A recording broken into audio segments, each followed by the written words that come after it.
This is a conversation with a friend, which will be happening regularly on this channel. Hello. So today we're going to talk about decline in general. But I think the main topic is decline of the West. Is that correct? That's right. Civilizational decline. And to just lay out the terms in the beginning, when you talk about decline, what exactly do you think is getting worse? Well, so people can point to a whole bunch of different things. The economy, the birth rates, the level of corruption. But really, I think this can be reduced down to a single thought, which is the aging national spirit. Or the aging civilizational spirit. Uh-huh. It's like in Rome, when Rome was declining, the common lament was nobody worships Jupiter anymore, nobody worships Mars, there are no sacrifices being offered. So it's the decline of Christianity. I would say that Christianity is in large part the West's spirit. But it's not just Christianity. Christianity is a large part of it. But, like for instance, the returning church rates. People are going back to church in larger numbers for like the first time in 50 years or so. Yeah, I was going to say we had two great awakenings in the 19th century, so we might have a third one. We might be going through it, but the thing about the great awakenings is they were just like a thing. They were just a occurrence and then they went away. And I feel that this one is a similar kind of issue. Like Christianity has not been revitalized. People are just returning to it because they feel the decline. Well, it's a cultural pendulum that swings back and forth, just like in politics. That's right. A paradigm takes over and then becomes trite and overused and cringe, and people leave it eventually. That's right. Just if you look at, for example, the year 2005 or the year 2000, where most young people were liberals, wouldn't you agree? That's right. And now we see from polls that young people swing more towards the right recently. Yeah, so these people, we American people, are looking at the current situation, and it's like harder for young people to get jobs, it's harder for us to get married, like kids are expensive more than they've ever been, and we're looking at... That is such a silly point, though. I mean, in Niger, the country of Niger in Africa, the birth rate is something like eight children per woman. Yeah. And they have one of the lowest incomes on earth. They live in absolute misery and poverty, and they still have children. But we're Westerners. On the other hand, Sweden and Norway have some of the most generous welfare policies. Yeah. So I think I looked it up once. If you have a child in Norway, you get a total of, it's more than 2 years of time off. So you get you get free kindergarten, you get monthly payments from the state. And still the birth rate is sub-replacement. So I don't think it's an issue that you can fix by policy. No, it's clearly not. It's more something you can... recently when Trump was meeting the German Chancellor asked him, like, what do you think? Or like some journalist asked him about getting men to enlist in the military. And asked him about what policies would you propose to get men to enlist. And Trump said, no, it's not about policy. You don't fix this with policy. It's more about the spirit. And I think the same mechanism that gets men to enlist into the military would be for women, would get women to have children. Maybe that's wrong, but I don't think you can fix it with policy. It's more something related to spirit. Yeah. So this is about like what is at the core of the decline of the West. Like, what would Spengler say? And what is correct? Like, what is the thing that is declining? And it has to be this. So, like, the national spirit, the civilizational spirit is going away. And now we're kind of in a spot where we're thinking, do we want to revive it? Or do we want to do something entirely different? Well, with Trump, it seems like, at least on the military side, I think last year they struggled to fulfill the number of recruits that they wanted, and so they lowered their standard, which they want to meet, to 50%, and they still didn't meet that. But this year they fulfilled their standard within 4 months, the amount of people that they want to sign up. So I think, at least in the US, if it's about the spirit, I feel like the paradigm and the spirit can change over time, and we're not bound for decline, at least not in this metric. But of course, elsewhere, it's much more, I mean, for example, in Europe, I would say it's much more obvious. Well, but this also has to do with revivalist movements. Like the Great Awakening, Christian revivalism, was not like a permanent solution to the decline of the church. It was like a temporary, like, oh no, we're losing church attendance. Let's quick, everybody bring their families back. We'll have some fire and brimstone preachers to scare people into it. And let's see if we can revitalize the spirit. And of course, like, spoiler alert, they didn't. Like, church rates declined afterwards, and they continue to decline until now, where we may be in the midst of a third Great Awakening. But the main thing, and this is the point that Spengler makes in Decline of the West, is whether you like it or not, the civilization is like an organism. It has a life cycle, and it goes through seasons, as it were. And despite the fact that we're going through the pendulum swing of kind of going with the decline, and, you know, transgender stuff goes around everywhere. And then also we react against the decline and go hardcore, like trad, right-wing, Christian, nationalist, whatever you want to say. That's a reaction against the decline, which is inherent to the life cycle of a civilization. And it's very observable. It's like a Spengler... It's called the Bronze Age. Do you remember that... The 4 seasons of civilization? I think it was Hesiod, the ancient Greek philosopher, whom Spengler quotes as well. And he described the 4 seasons of civilization, where it's first the spring, youthful energy of civilization. Then there is a midsummer, the summer.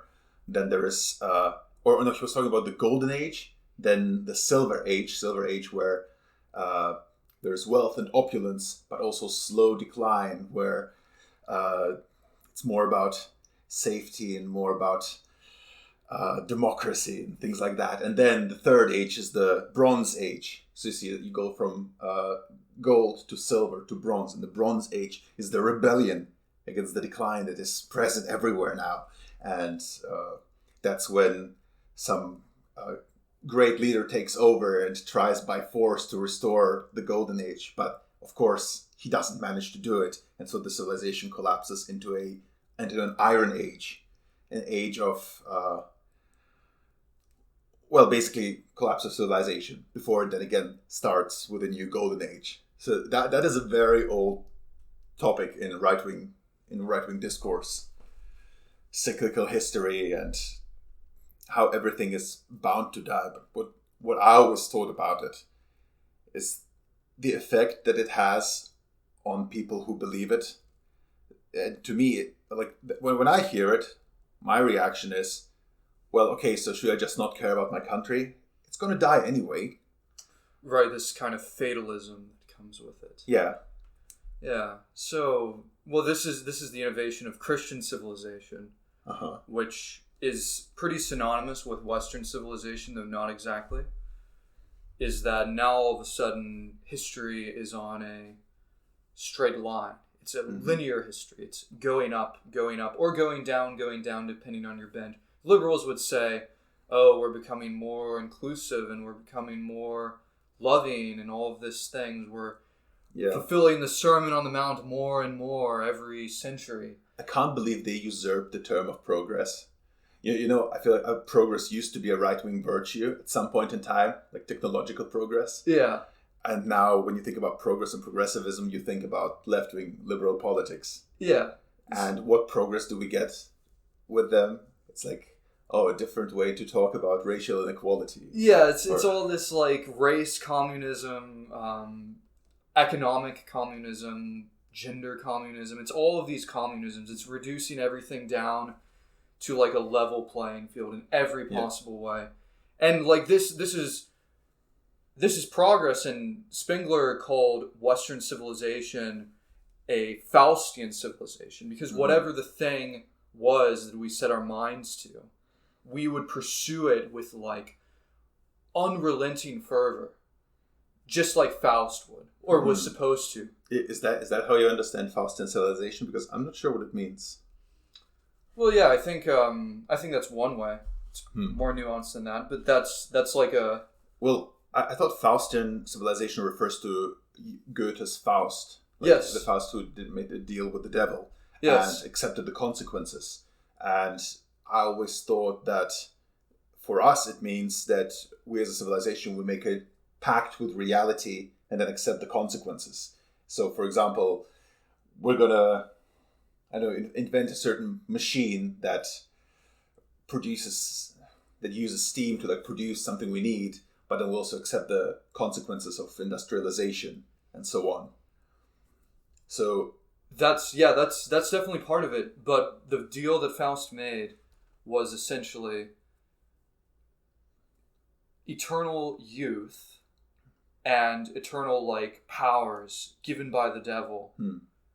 But if I stop and sit in the moment and ask, let this moment last, let me stop striving for a moment, then exactly. He goes to hell. Exactly. So that's, in the West, we can't like let a moment last. It's always on to the next thing. More progress. More technology. Whichever side you're on. If you're left wing or right wing, let's go to the moon. Let's I hear that and I think based. Yeah, so this is Faustian civilization, and it's like in our blood. We love this stuff. But it reminds me, you see, it isn't really right wing though, because if you talk to so many right wing people, they'll tell you, all I want is a plot of land somewhere in the hills to raise a family and to be left alone. And it's like, okay, so you're not part of the Faustian civilization. I got it. Okay. Well, yeah. So as the left gains power, as it has for the past 50 years or so, the right-wingers, we look out and we're like, oh, we used to like go to the moon. We used to have like 50s housewives in cute dresses and things. But now it's like we have like transgender bathrooms. And this sucks. I don't like this. So what they do is they're like, oh, this progress thing, I don't agree to these terms of Faustian civilization. I'm going to retreat. I'm going to leave civilization and have my homestead, and... Because it's all going to die anyway. As Spengler says, it's a civilizational death. Yes. See, I can't stand this. This is just so silly. This looks so silly to me. And, I mean, they like to complain about transgender bathrooms. But, I mean, the first observation that I make about this is that that's not an issue that exists outside the West. So whatever energy drives it is uniquely Western, because if you introduce the transgender or like some kind of Western issue like that to a non-Western place, they're going to look at you like, what is this? We have nothing to do with this. This is so strange to us. What do you mean a man becomes a woman? You have to pay a bunch of tax money to train third worlders to accept that. Exactly. They're going to say, what is this that some guy makes a deal with reality where he gets to dress up as a woman and then he suffers the consequences of it like 10 years later from chemicals. And of course, like the Christian accusation is like it's satanic. You're making a deal with the devil. And they are. It's like Faust. It's literally like Faust. So, that's exactly correct. But I guess at the bottom of all of this is you can have like the right-wing Faustian spirit, which prevailed until maybe the 60s or the 70s. And then it was taken over by this left-wing Faustian spirit. And the whole time you're looking at the world in terms of this linear progress, like we're advancing towards whatever the goal of Christianity or post-Christian ideology is the communist utopia, the gender-bending utopia, whatever that goal is, we're advancing towards that. The interstellar civilization, which is Elon Musk's goal, we're advancing towards that. Even though it's like a small, a subculture now. It's really not the mainstream culture to care about Mars or what Elon is doing. But that part still exists, And as right-wingers find out, oh, maybe I shouldn't have gone ortho-bro. Maybe I should have just stuck with my religion that I was already in, which is some kind of Protestant probably. As right-wingers decide, maybe I shouldn't go off into the woods and start a homestead and abandon the struggle that is inherent to any kind of civilizational undertaking. They'll come back and they'll decide to take on a Faustian challenge. But what might be interesting, because we are in a decline, of course, and decline is inevitable. It's like the death of an organism is inevitable. So, what might be... You say that, and Spengler says that, but Spengler, I don't know if you remember, he looks at several civilizations, none of which, except for one, are Christian. He looks at ancient Babylon, he looks at China, the Middle East, what else, like Inca, Aztec civilizations. And they all of them experience a cycle of rise and fall, except for one, the Christian Western civilization. And whether that is in decline, it certainly has not fallen. I can still order things from Amazon. They'll be here in one day. I can publish stuff on the internet. Whether it's in decline, there's a bit of a question, Even though, what you say is true. There are certain signs.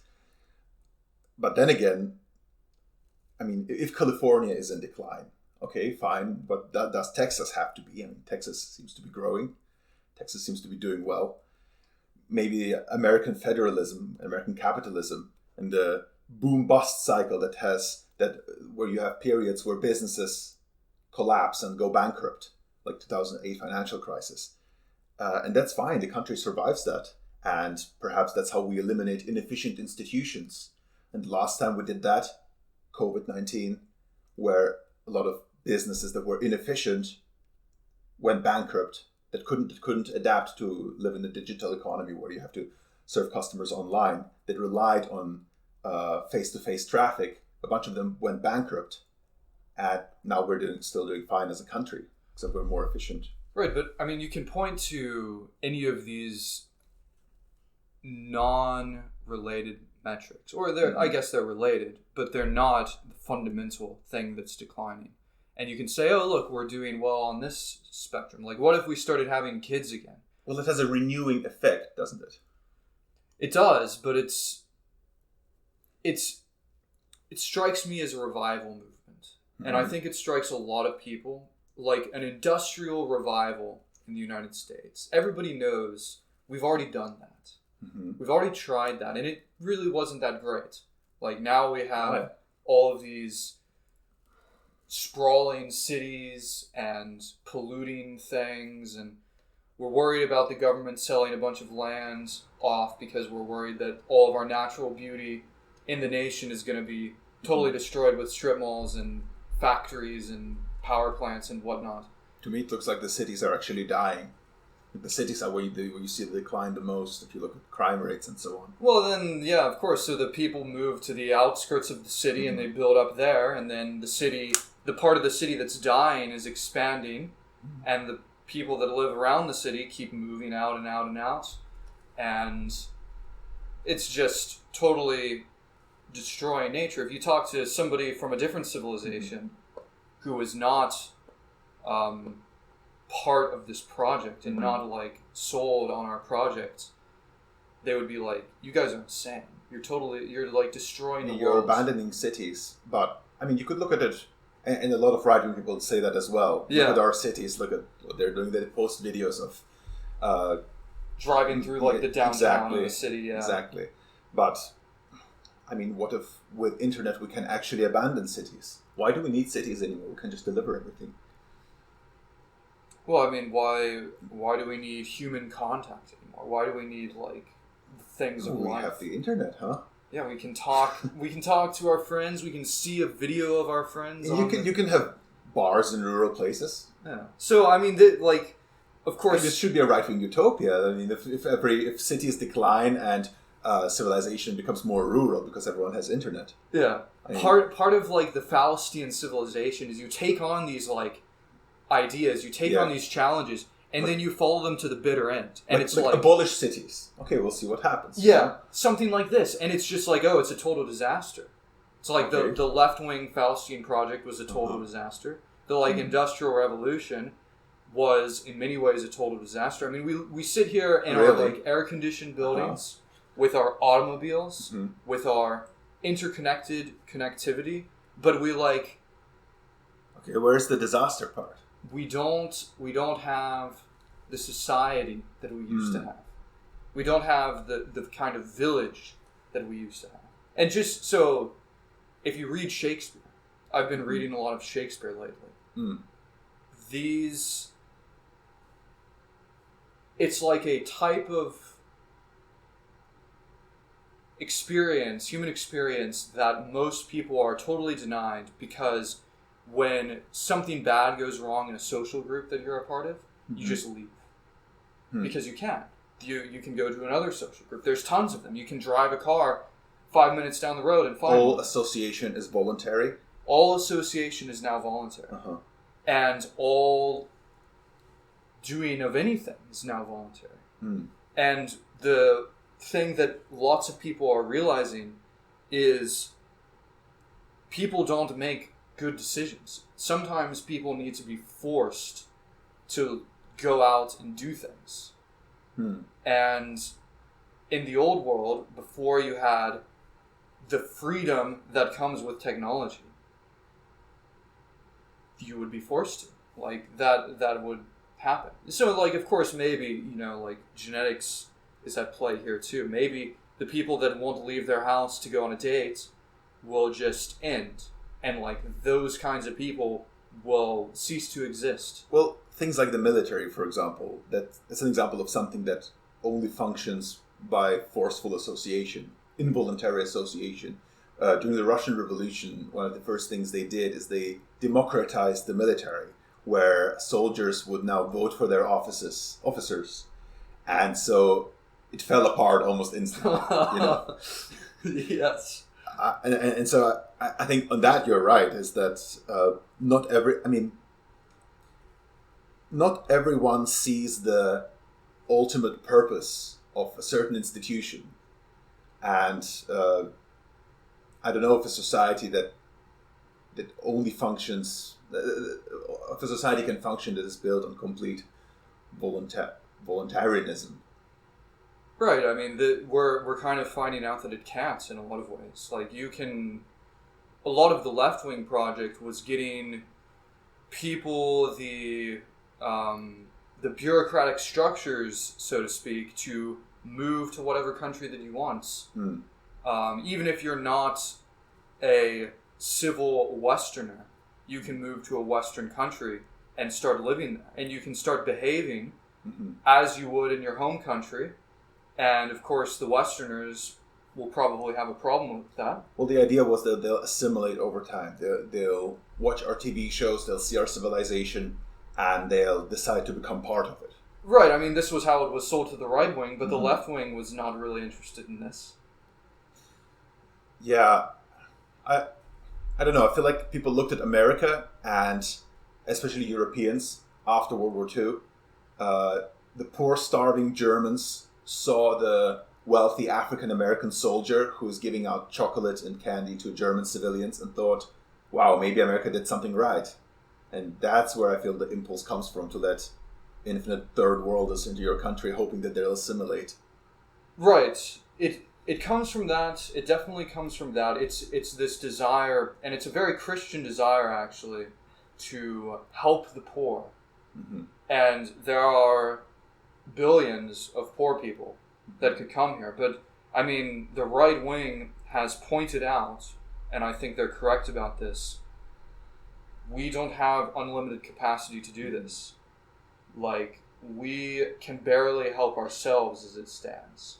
Our populations are declining. We're, of course, the Great Replacement theory is not so much a theory, it's demographic destiny based on the birth rates and the immigration rates, although that has been reversed under this administration. But it's the kind of thing where, due to the nature of the democracy, the expectation is that the work that this administration does to reverse things will be undone in the next one. Mm-hmm. So it's this cycle, the cyclical history between administrations, but there's still this linear progress towards now the like leftist utopia. And although I should be fair to the right-wingers, I identify as right-wing, and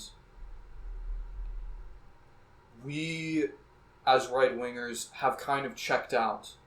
We're done playing the games. Yeah, especially in America, I notice lots of people who identify as right-wing really identify as libertarian, or at least they come from a libertarian school of thought before they engage with right-wing politics. Yes. And so there's this spirit of, I want to be left alone by the state or by the government. And that just makes no sense to me, because if you're going to engage in politics, which is a communal activity, which is the decision-making process of what we do as a community, and at the same time they're saying, I don't want to be part of a community, I just want to have the unit that I'm part of be just the family. You know, it just seems so counterproductive and makes you wonder, well, okay, what are you doing in the political debate if what you want is to just be with your family? Yeah, I mean, that's what a lot of the rights came to realize is, by adopting this escapism kind of libertarian attitude, which libertarianism is really a kind of leftism because it's not hierarchical. The government is like a hierarchical structure that the libertarians want to opt out of. And it's similar to the leftist ideology of anarchism, of course. And like there's anarcho-capitalist, which is a thing that only exists on the internet because it's not a reality that can manifest in real life. Yeah. But these people exist, and it's a lot of the libertarian talking points are just less extreme versions of this. But what the libertarians realized around the year 2020, when we had medical tyranny, so to speak, from the government, is the libertarian accusation, is, wait a second, we can't win by leaving the fight. So what is rising up now is this right-wing, politically active contingent that is interested in influencing politics to win and to establish like right-wing ideals using the political system. So you have like Make America Healthy Again. So health is a right-wing virtue. It's like certain people are going to be less healthy, and certain people are going to be more healthy, and your diet and your lifestyle, how much you work out, that all contributes to your health as a person. And the Make America Healthy Again people, they are going hardcore on, we need to get the government to force people to be healthy.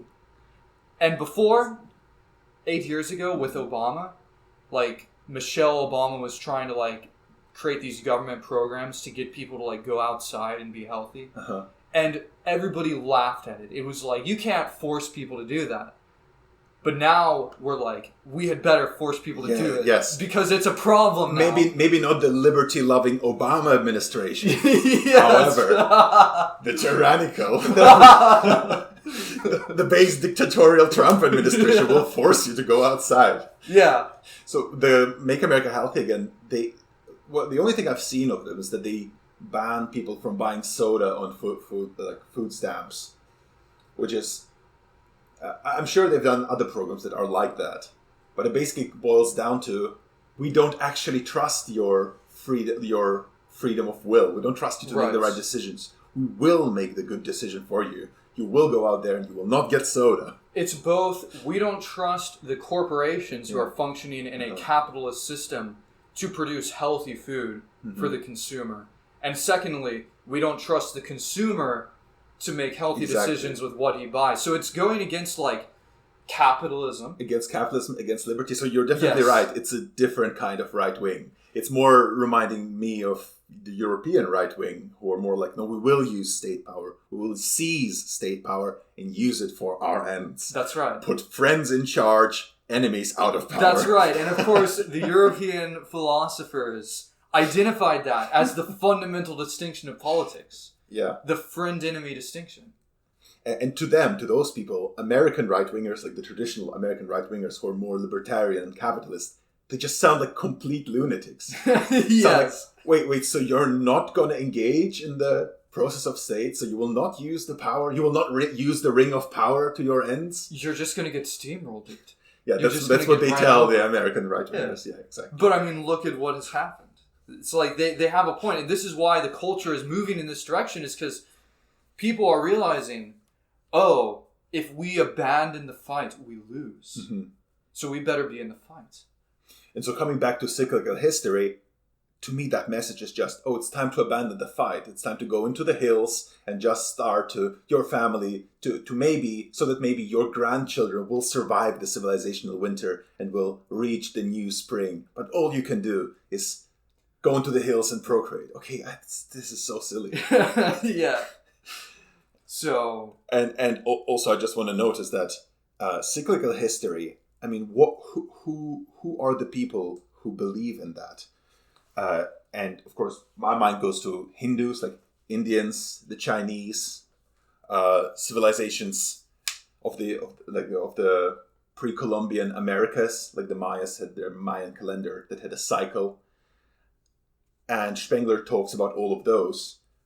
But if one thing is true for those civilizations, why does it have to be true for us? I mean, any self-respecting right-winger surely will reject this leftist notion of a universal man. You know, that all humans are fungible, and if you replace one population with another, what is really going to change? All humans are the same. Well, I reject that notion, and I also reject Spengler's cyclical history because of that. Just because it is true for those people, it doesn't have to be true for us, you know? A bit more, I feel like the right wing should adopt a bit more Western exceptionalism, just like we as Americans have American exceptionalism, which is a very right-wing concept. I suppose, but Spengler, and so Europe, America has this thing where we're on the frontier, mm-hmm. and we can just go out and forge our own destiny. We're Americans. Mm-hmm. Europe, it was not like that. You would have to be in your village. You would have to be functional in that society. You couldn't just leave easily. So Europe had this sense of fatalism, and still does, that America never had. But what's going on now is the frontier is finished. Like, you can go and move to a small town somewhere in America. And they're shrinking. The small towns, of course, are shrinking famously. So it would be very affordable. You could probably do it. If you got married, moved to the small town, had your family, you could live a reasonably good married life with kids. And you could do that today. If that was your interest, if your interest was an economy where your money goes further, and natalism, the birth rates, you should just do that. But the interest that we Westerners need to take on is, first of all, determining how much our will can influence this impending decline that we're on the precipice of. Maybe we're already descending. And also, what kind of fate do we have to accept? What is going to happen? And we just have to accept that and let go of it so that we don't drive ourselves insane thinking about, oh, we could have been a glorious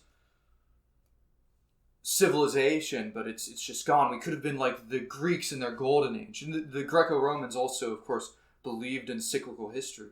And there's something healthy about when you reach your point of decline, when you age, that you accept it and integrate it. Mm-hmm. So, as the West, do we want to rage against our decline and exert our will to the maximal to try to reverse it, to try to stop what has happened to everybody else, to try to be the exception?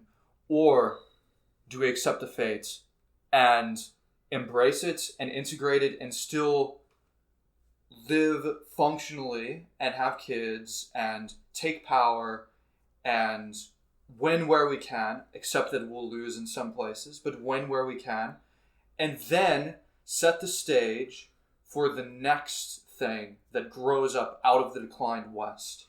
That's interesting because Spengler, I just want to notice, he didn't have any kids, as far as I know.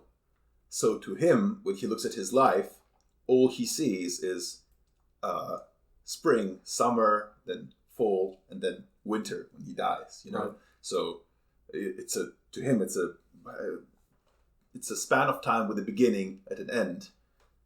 But I bet to people with children, their death is not the end, because the next generation continues. And you see in America, for example, if one part, as the older generation dies off, I mean, the next generation takes over. And so you see that everywhere. You see it in businesses, as businesses die off and new businesses take their place. Or you see it in our federal system, as in certain times some states decline while other states rise. You see, I was talking about California. It's not only in the industry where companies are moving out of it and moving to other places in America. It's also in demographics. Mm-hmm. California and New York, Illinois, they're losing congressional seats. I think 1 each for Illinois and New York, and 4 seats for California. And those seats are going to Florida and Texas, because in some places population is on the rise, and in others it's a long decline over several decades already, where their population keeps falling. And I don't know if that just staves off the inevitable collapse of all of America, the inevitable decline. But maybe it at least slows it down. I mean, to me, like, the movement of populations within America is somewhat irrelevant to the decline. Because, again, it's back to the national spirit, the gods of the nation. It's like the old gods are being abandoned. Do we have a national spirit? If you talk to an average Californian and an average Texan, will they have the same national spirit? I don't think so. I think we have at least 2 national spirits that are competing. Well, we have the distinction between the left wing and the right wing. Yeah, at least that, you know. But that's the thing, is like it's fragmentary. It's not it's not like as unified as it was when, like, it was the Christian American people that were angry that there were Italians coming because they're too Catholic. And maybe that's what separates America from other places, from other countries, because even in Europe, like Western Europe, a nation would be consumed by one political paradigm. For example, France during the French Revolution was consumed by this revolutionary ideology. So they had, of course, to kill or exile all monarchists. Or Germany was consumed by Nazi ideology. And as we were talking about, every such paradigm eventually comes to an end. And if you abandon the entire country to it, then when the paradigm ends, the country ends too. But because we in America, we don't have a unifying national paradigm, we have at least 2 competing ones. Then as one comes to an end, the other youthful paradigm takes its place. And that's why we may survive longer than the regular cycle of civilizations permits us. But you're describing a political entity. And I'm describing, or what I think Spengler is describing with civilizations, and what I'm interested in, is not the political entity, it's not the economic entity, it's not the fact that the US dollar is the world reserve currency, it's not the fact that the American political system survives or doesn't.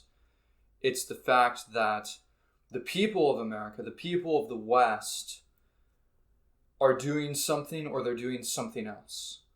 And this Faustian project, which you mentioned before, what is that thing? What is that paradigm? It has to be this. It has to be this Faustian Western civilization. And it's already, in the year 2025, when this is being recorded, it's already so far declined that it is difficult to look out at America today and see even the existence of it.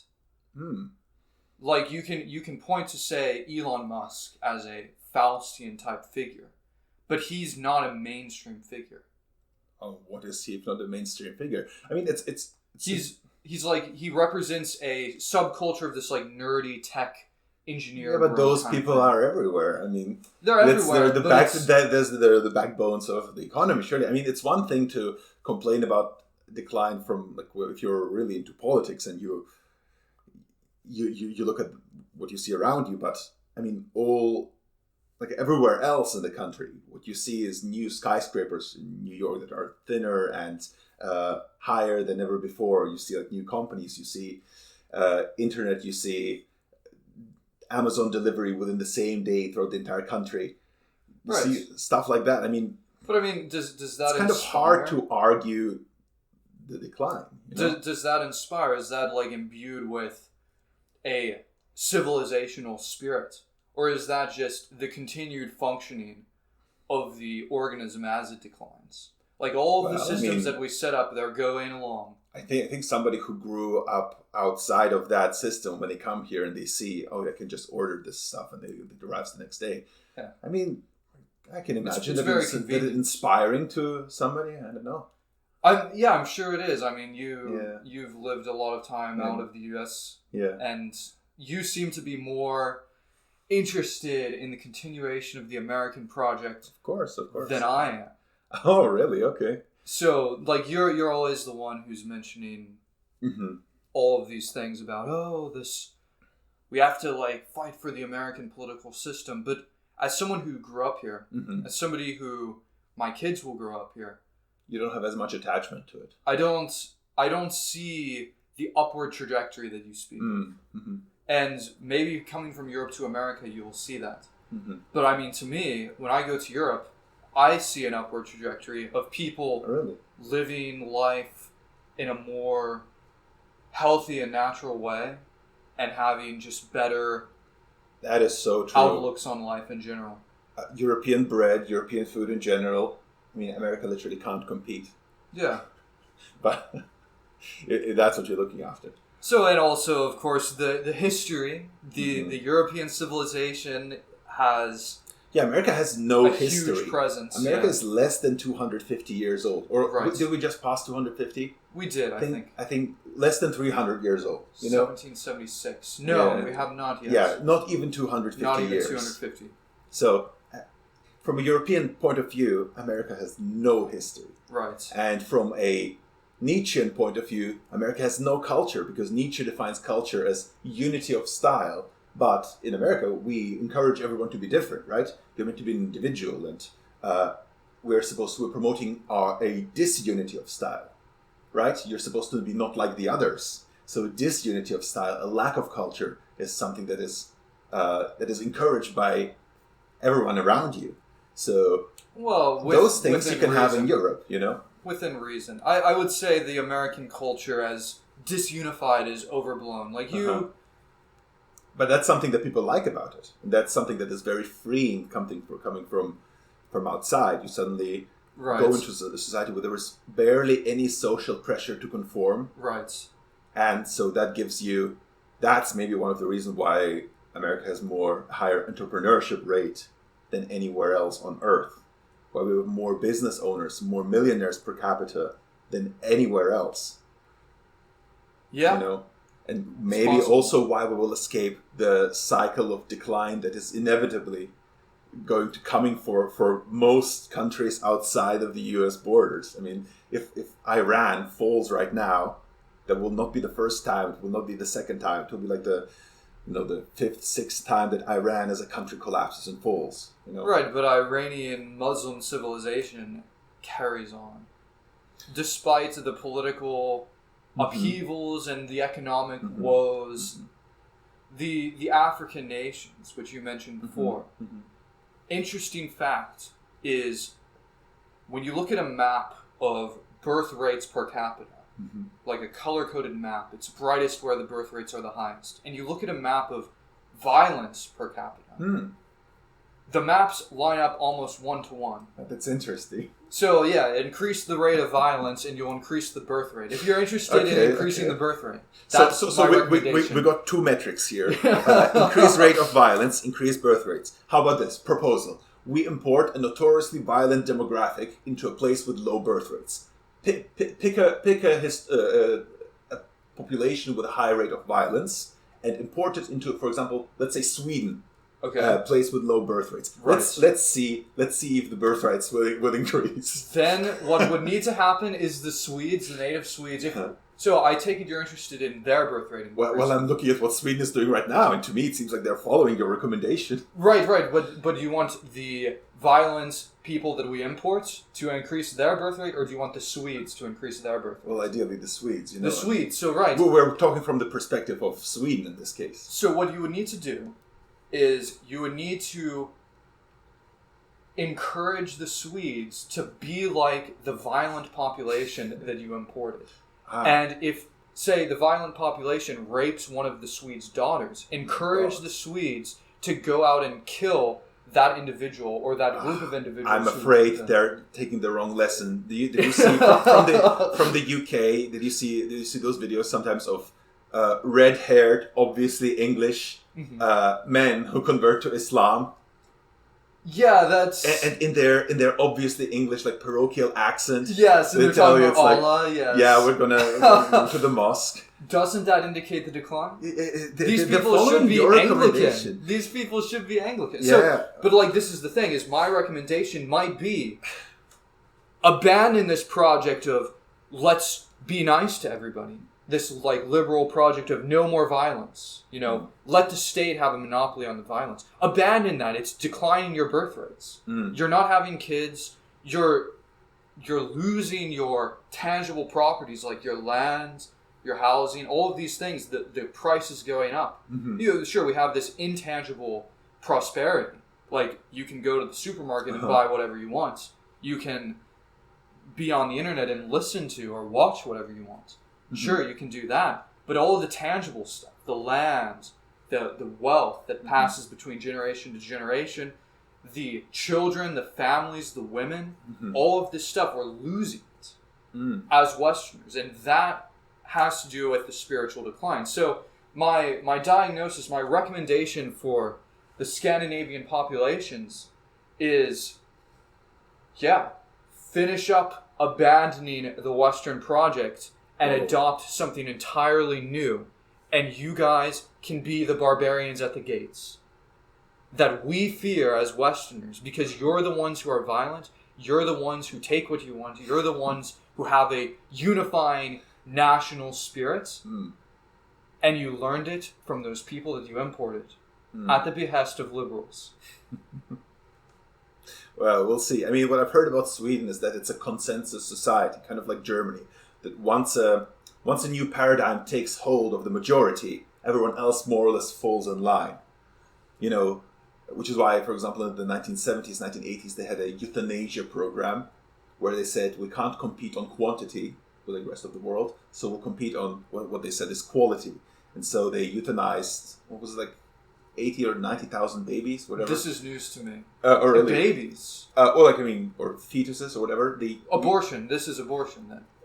Well, but you know what euthanasia is, right? When you determine that certain people are undesirable and you prevent... Eugenics. Do you mean eugenics? I think they either forcefully sterilized a bunch of people, or they forced them to have abortions. I think they forcefully sterilized people. Yeah, exactly. Yeah. So in the 70s and 80s, Sweden, this nice country, suddenly decided, oh, actually, we're going to do hardcore eugenics for about 10 years. So you see, and there was no resistance to that that stopped it in any way. They just did it.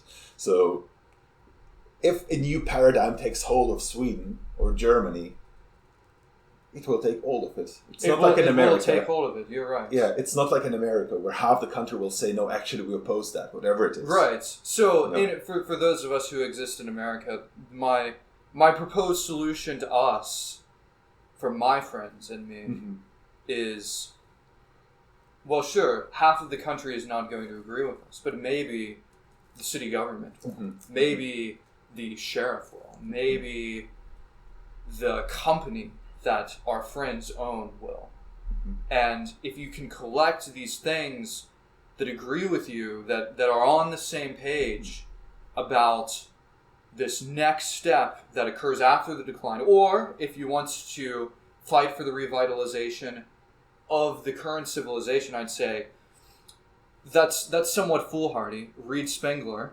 Read like Spengler and other people along his line of thought, because I'm sure there are others that I have not read.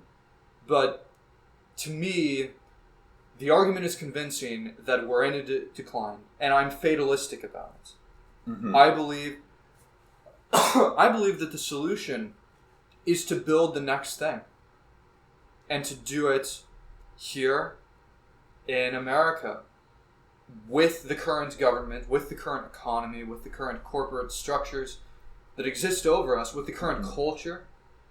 Because we're not consensus-based, we can do it. We can start now. We can just have a group of people, and we can drive to each other's houses, and we can drive to venues together, and we can get started. How do we get power? How do we get money? How do we build out our culture? What do we do it on? How do we get wives and children? All of these things, we can start that right now. Well, that's a good point, because if America allows for something, it's for many parallel ecosystems that exist next to each other. For example, Mormons, Latter-day Saints people, they have parallel institutions that could not rely on the federal government at all if they wanted. I mean, they started not relying on them at all. And now you see in the middle of the desert in Utah, there is a green paradise that is the Mormon country that they've built for themselves. So that's something that America as a country, or as a society, permits within itself very willingly. So what you say makes a lot of sense, actually, in that way.